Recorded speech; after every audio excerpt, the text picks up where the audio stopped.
This is your 29th anniversary? Congratulations, that's wonderful. Right. You know what? We should give, what, yours was 32-year anniversary?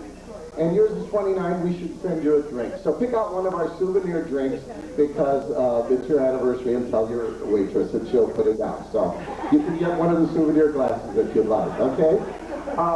Anyway, I said we are continuing the policy of just the one admission. So if you need extra drinks or desserts or any service during the evening, tell your servers about it now and they'll take care of you. Number two, we're just announcing that on Tuesday we're opening a new show. It's the play same time next year, and it stars Elkie Summer, who is just wonderful. She's been rehearsing here all week, and we just had a ball with her, so we're very, very excited about working with her and doing the show, and she's just marvelous. And then after that, we decided to bring back a show that we did here 9 years ago, and mainly because we pass out these little blue cards.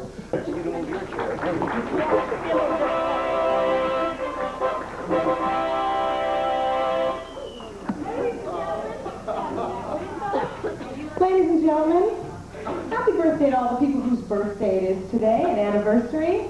I'm April, your hostess this evening. I should be Ralph Edwards because Frank Wyka's birthday is today.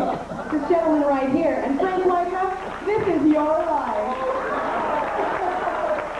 That's right. Not only Tiffany Cake, but Ralph Edwards. Frank, would you sit down over here? Would you just come over? Sit down. If you're going to sting him, ladies and gentlemen, I say sting him big. That's right. Showtime. Come on. Showtime. Oh, no. Full equity. All right. Thank you, my brother. Ladies and gentlemen, know what you know. Ladies and gentlemen, Frank Wyka has lived an amazing life. And we're going to tell you just a teeny, tiny bit about it tonight on his birthday. This is your 29th. Am I correct? Yes, I'm sure it is. All right, now, actually, what we did is we traveled the world over. And we came right back to Harbor and Ball and found ourselves a psychic. And she decided, she actually spoke to us about Frank, knows quite a little bit about his life. I'd like to introduce her right now, Madame Neomete, right over here.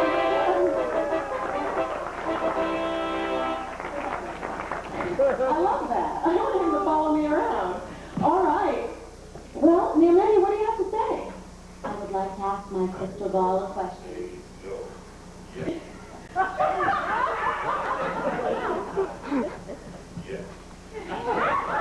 The crystal ball seems to have a lot to say about Frank. Frank, would you like to ask the crystal ball a question? Yes, who did this? Oh, the crystal ball can't answer questions like that. Naomi, why don't you answer the question? Oh, great crystal ball of mine. Is Frank Wyka 29? Yes. Thank you, Madame Neomete. Let's hear it for that kind of crystal ball. And may we all have a crystal ball like that.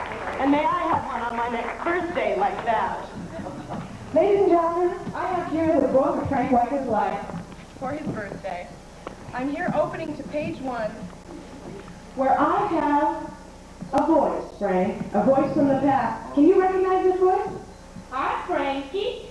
You remember me, Al? You used to love my bun. Why, that's right, Frank. It's that College Smith kitten who took on the whole fraternity and had the hots for you, Frank, and spent pretty much that whole semester seducing you. It's Greg Callahan!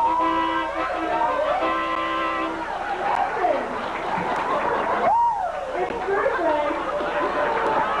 And what buns they are, ladies and gentlemen, what buns they are.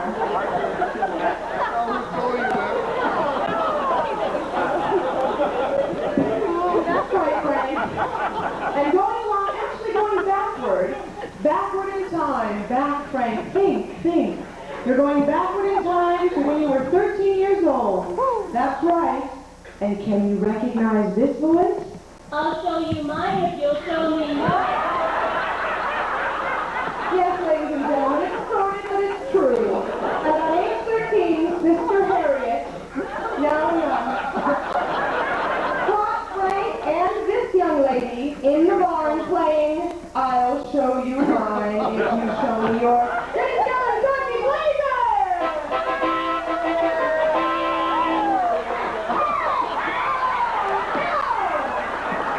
Now that you know he has quite a lot to show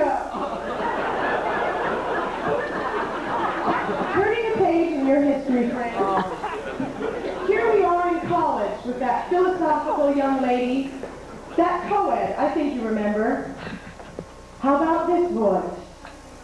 Oh, Frank, do you remember when we built a shrine to Bertolt Brecht in your bedroom? Oh, those were the days. That's right, that philosophical and very wealthy co-ed who you had long intellectual discussions with about the theater of the future. Right here, and how you two said you were going to change the world. Pat Clitheroe!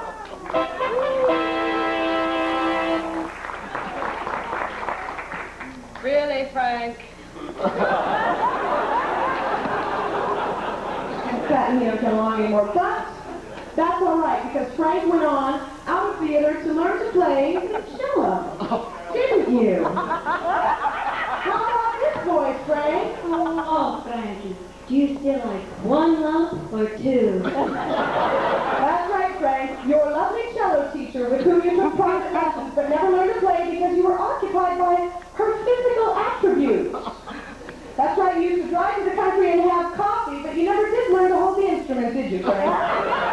No? But you did get a B. Arthea McFall, your cello teacher!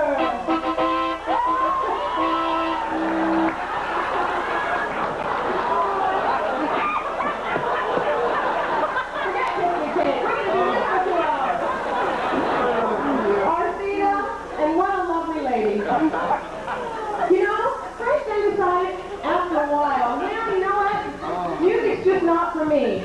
I'm going back to theater. I think I'll teach acting. So Frank found himself a student in a young man with quite a lot of promise, yes? As a matter of fact, he had a mother who thought that Frank had a lot of promise, and she fell in love with Frank, head over heels. Although her husband didn't appreciate it. We haven't seen him in a long time because he disappeared on a beach a long time ago. Does this voice sound familiar, or these voices? Hi, Frankie. This is Helen. Heidi Ho's mother. And you saw little Heidi on it all. You drove me crazy to process. You stuck. I hope you enjoyed the gifts. I never did find my husband. Say hello, Heidi. That's right, ladies and gentlemen, Heidi Ho, the man that this young man thought he was mute. But he has a non-speaking role on Dynasty now, which he's doing very well at. That's right. Are we going to do a show? It's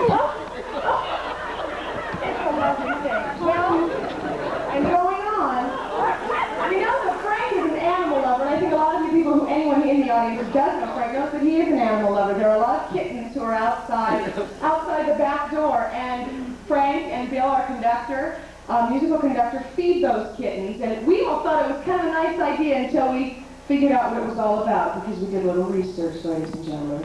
Frank, Harold and I came down from the Hunters Club. Brought you a little present since it's your birthday. You missed last month's meeting. We all missed you there, but some of the guys at the Hunters Club, we all pitched in on our last hunt, and we brought you this. That's right, Beefsteak Charlie and Bush Rambo, your pals.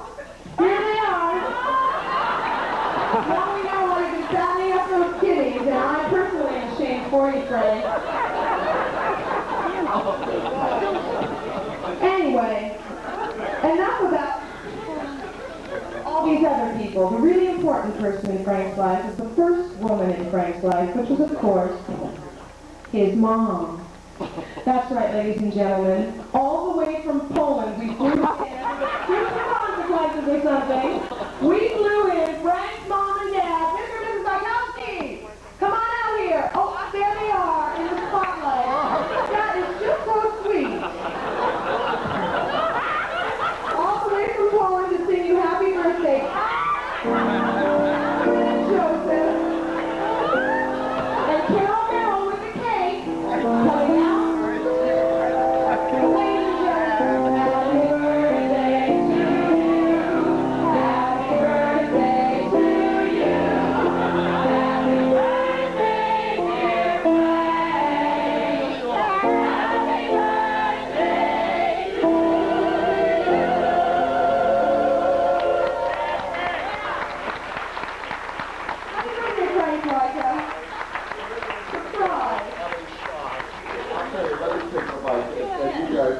This really is a shock. It is my birthday. And they always try to surprise me, and usually in front of the curtain. Well, I didn't expect this, but I do have to tell you every name they mentioned is true. That's why I'm sweating. Mention is true, and I know who told them a lot of these things, you know. But this is the cast of Kiss Me Kate, looking as they are. So we better close the curtain and give them 5 minutes to get ready. Thank you very much.